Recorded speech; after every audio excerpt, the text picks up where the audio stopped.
ناظرین، آپ کو افسوسناک خبر دیں کہ معروف لوک گلوکار عارف لوہار کی اہلیہ انتقال کر گئی ہیں۔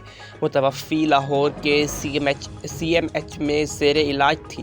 چند روز قبل بخار کے باعث اسپتال لایا گیا تھا۔ مشہور گلوکار عارف لوہار کے گھر کوہرام مچ گیا۔ ان کی بیوی کی حالت بگڑنے پر انہیں وینٹی لیٹر پر منتقل کیا گیا۔ سی ایم ایچ سے فاروق اسپتال لے جایا گیا لیکن جاں بر نہ ہو سکی۔ افسوسناک خبر ہے آپ کو جس سے ہم آگاہ کر رہے ہیں کہ مشہور لوک گلوکار عارف لوہار کی اہلیہ انتقال کر گئی ہیں۔ متوفی لاہور کے سی ایم ایچ میں زیر علاج تھی۔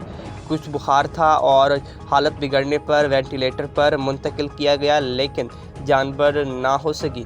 انہیں فاروق اسپتال منتقل کیا جا رہا تھا لیکن وہ اس دنیا سے انتقال کر گئی ہیں۔ افسوسناک خبر ہے جس سے آپ کو آگاہ کر رہے ہیں کہ مشہور گلوکار عارف لوہار کے گھر کوہرام مچ گیا۔ ان کی بیوی انتقال کر گئی۔